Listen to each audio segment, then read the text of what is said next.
নমস্কার বন্ধুরা, তোমাদের কাছে আর একটা রান্না নিয়ে চলে এসেছি। এই দেখো চিকেন আছে, এই যে চিকেন আছে, টক দই আছে, এটা একটু লেবু নিয়েছি, আর এই গোটা জিরে আছে, এই কসুরি মেথি আছে, এতে গরম মশলা আছে, গোটা গরম মশলা, এই যে লঙ্কা আছে, এখানে শুকনো লঙ্কা, রসুন, আলুটা ছাড়ানো হয় না, আলুটা ছাড়াবো, আর এখানে হলুদ গুঁড়ো আছে, এই যে মিক্সিতে মশলা পিসবো, আর এটা গোলমরিচ পাউডার আছে, এই যে তেজপাতা আর লবণ দিয়ে আজ তেল ছাড়া চিকেনটা বানাবো। তোমরা দেখতে থাকো কীভাবে চিকেনটা আমি তেল ছাড়া বানাই। এই যে জিরে আর লঙ্কা আর কিছুটা রসুন নেব, রসুন এই যে অতগুলো রসুন দিয়েছি, কিন্তু পেঁয়াজ দিচ্ছি না, যে পেঁয়াজও দেবো না, পেঁয়াজ ছাড়া আর তেল ছাড়া চিকেন আজকে তৈরি হবে। এই যে রসুনটা একটু বেশি করে দিচ্ছি। এবার মশলাটা আমি বানিয়ে নেব। এই টক দইয়ের মধ্যে চিকেনটা দেওয়া হয়ে গেছে, অল্প একটু লেবুর রস দেবো, গন্ধরাজ লেবুর রস। এই যে একটা তেজপাতা দিয়ে দিলাম, অল্প কসুরি মেথি দিয়ে দেবো,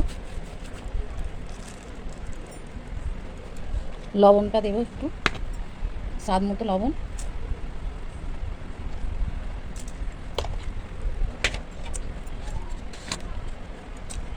গোলমরিচ পাউডার,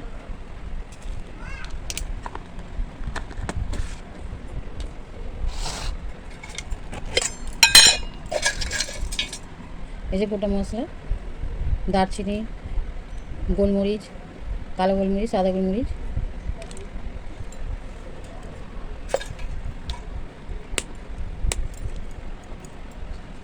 হলুদ দেব,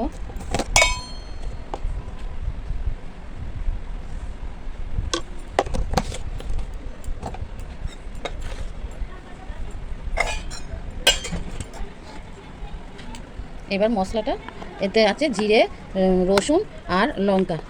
আজকে আমার বাড়িতে পেঁয়াজটা ছিল না, সেই জন্য পেঁয়াজ ছাড়া আর সরষের তেল ছাড়াই চিকেন তৈরি হবে। যে যতটা ঝাল খাবে সেই আন্দাজ মতো মশলা দিয়ে দেবে।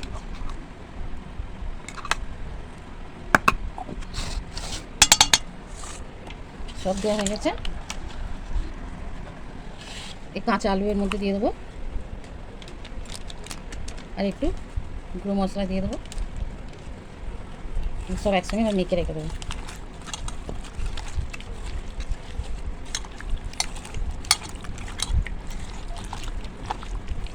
পুরো মাখা আমার হয়ে গেছে।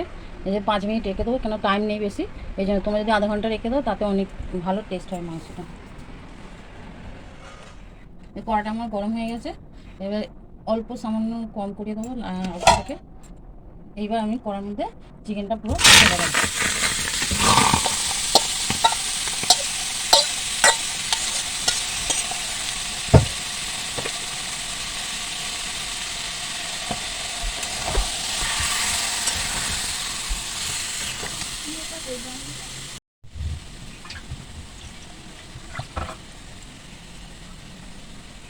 যে মশলা মাখিয়েছিলাম হাঁড়িটাতে, ওই হাঁড়িটা ধুয়ে অল্প একটু জল দিয়ে দিলাম।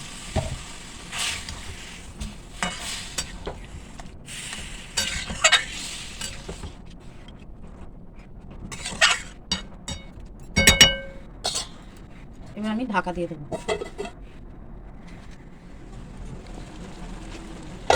এ দেখো বন্ধুরা কতটা সিদ্ধ হয়ে এসেছে।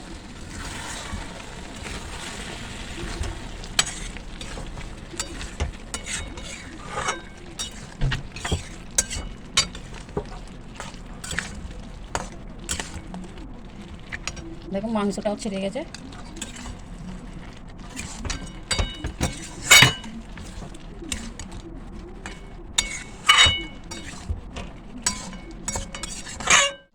দেখো মাংসটাও যেমন সিদ্ধ হয়ে গেছে, আলুও সিদ্ধ হয়ে গেছে, প্রায় আলুটা সিদ্ধই হয়ে গেছে। এই দেখো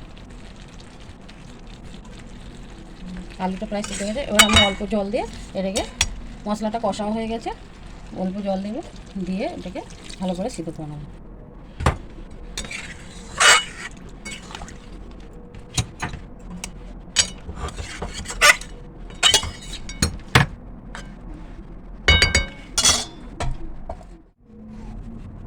এবার দেখো বন্ধুরা আবার চলে এসেছি, দেখি কতটা হয়েছে। এই যে মাংসটা প্রায় হয়ে গেছে, দেখো মাংস পুরো আমার রেডি। দেখো তেল ছাড়া পেঁয়াজ ছাড়া কত সুন্দর আমার একটা মাংস রান্না হয়ে গেছে। দেখো কষা মাংস। দেখো এই যে আলু গলে গেছে। এর মধ্যে আমি দিয়ে দেবো একটু দুধ, গোলাপ জল আর একটুখানি সামান্য আতর, 1 ফোঁটা।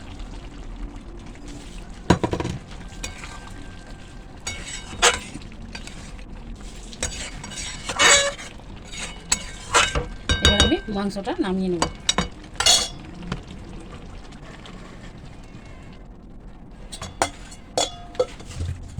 দেখো বন্ধু কত সুন্দর রান্নাটা হয়ে গেছে। তেল আর পেঁয়াজ ছাড়া মাংস বানানো হয়েছে আজকে।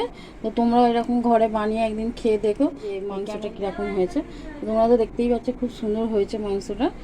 তো এরপরে ভিডিও আবার আসবে, তার জন্য অপেক্ষা করো।